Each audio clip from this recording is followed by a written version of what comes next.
Well, the word of the night is deflated here on the Cowbell Kingdom post-game show. My name is Matt George, joined by Leo Beas, and this is the Cowbell Kingdom show brought to you by Valley Tire Center. Leo, a interesting night to say the least, a game where it looked like absolutely no scoring was going to happen. The game was, 5-3 or 5-4?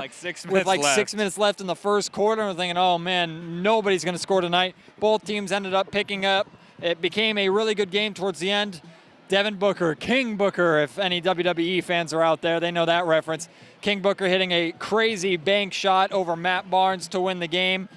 Just with the night, and the reason why we use the word deflated, it's just because there really just was this collective sigh, this low energy in the building tonight.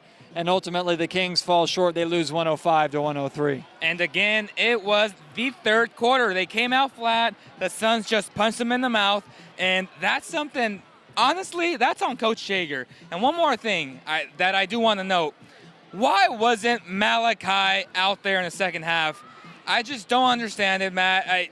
You have Aaron DeFlalo out, Rudy Gay out, Omri Caspi out, and yet this kid does not get a chance to play. Ben McLemore was the leading scorer for the Sacramento Kings in that first half. Yeah. And you looked at, he came out of the gate missing his first 3 shots. 2 of them gimme buckets. You're thinking, oh boy, here we go again. Then he gets going, scores a quick 10 unanswered points. Nobody else scored on the Kings while he was on that 10-point run.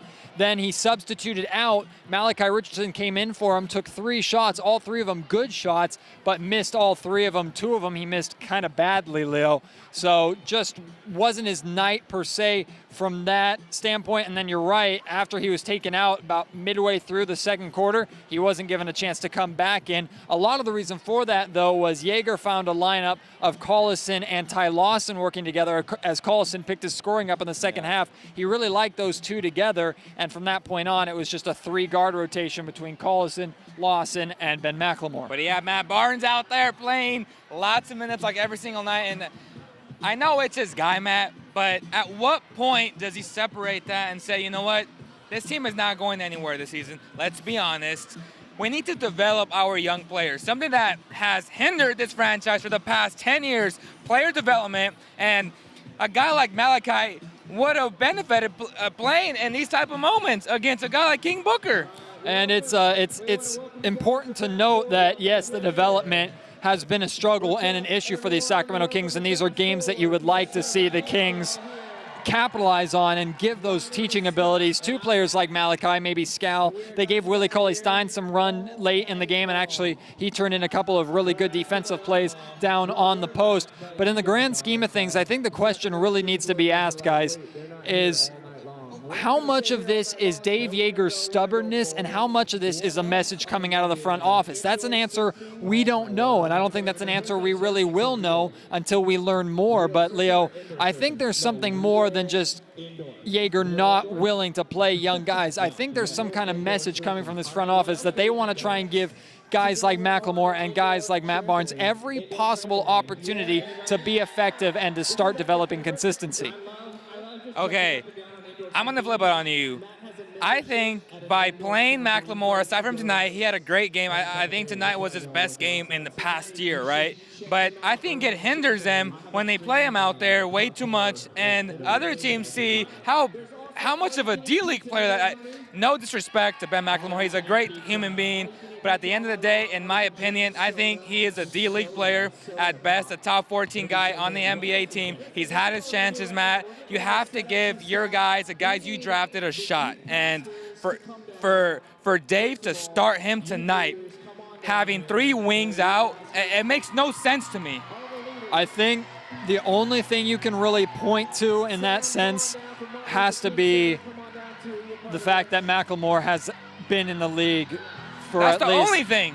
And that's really it. And that's honestly what is Dave Jaeger's MO. He goes for guys that have played in the league, who have been there before, who have that experience. To Jaeger, at least from what we can tell, it seems like experience trumps youth almost every single time. And I think it will remain that way until the Kings accept the fact that with the loss of Rudy Gay and the loss of Garrett Temple, their playoff hopes are almost gone completely. So you're saying that if this team had Marquise Chris, he would not play Marquise Chris?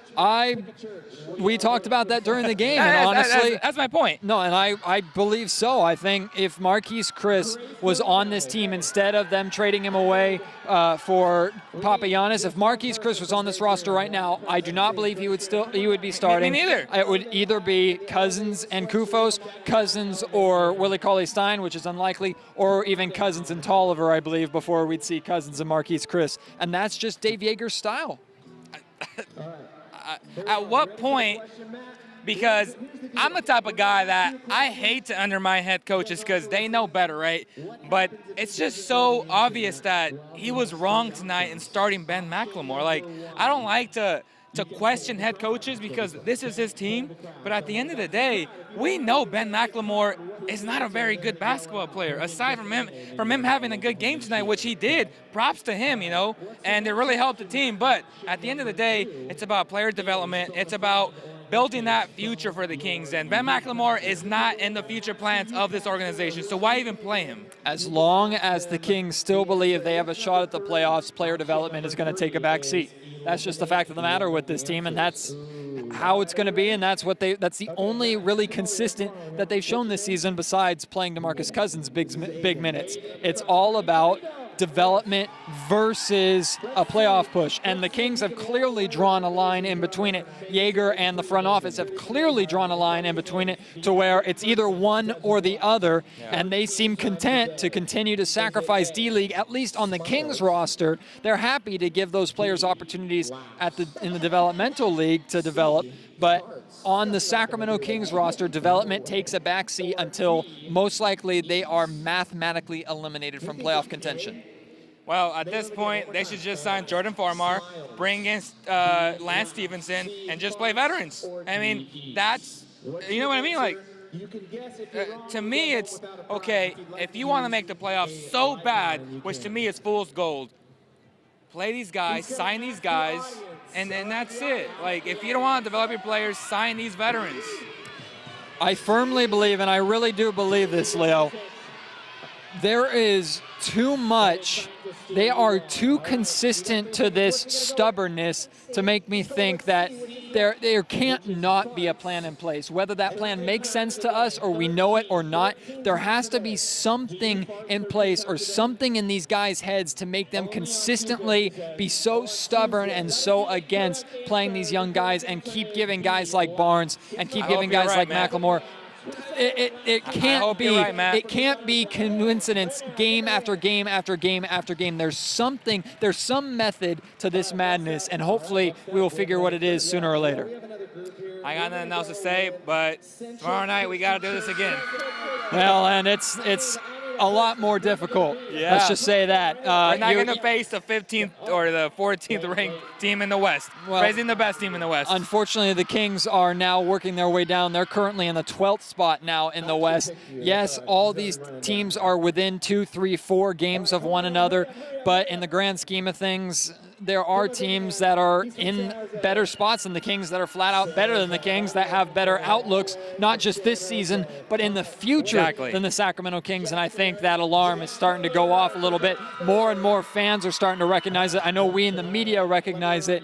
And the question is, when are the Kings going to recognize it, or have they recognized it, and is this what they believe is the right plan to fix things? So we will have to see. We hope to see you guys out there tomorrow night when the Kings host the Golden State Warriors. It'll be great to have that quality of basketball back, and hopefully the Kings can turn in a better performance in that game than they did tonight, because let's be honest, if they play tomorrow like they did tonight, they're going to get blown out by 20-plus points. And the Kings tend to play up to their level of competition and down to the level of their competition. So in that signs sense, of a bad team. Well, I mean, you can make it's hard to make an argument against the Kings not being a bad team, really, in all honesty, Leo. But we keep waiting to see what kind of team is going to show up, because it's different each and every single night. We should mention DeMarcus Cousins got a triple-double tonight. He didn't have his best game, only had like 7 or 8 points for most of the first half. got 10 points and then started to take over there in that fourth quarter and late in the third quarter. Darren Collison was really one of the big reasons why the Kings were able to come back and actually have the lead for a while. But ultimately, it's King Devin Booker, the baby-faced assassin, who takes this one over late. I think he finished with 33 points tonight, Leo, and he is real deal. And in the grand scheme of things, you look at the Kings roster and you look at the Suns roster, it's pretty clear which one has the brighter future. Very clear. It's clear who has the better player as of right now, because the Kings do. Cousins is the best player on both rosters easily. But in terms of better future, what does that mean, though? You know what I mean? It means nothing. Well, because the Kings are still bad. Well, it's a conversation that we will have to save for a later time. But for right now, for my partner Leo Beas, my name is Matt George. This has been the Cowbell Kingdom post-game show brought to you by Reno Dodge. Thank you so much for watching and for listening. We will see you tomorrow night, Kings and Golden State Warriors from the Golden One Center. Good night, everybody.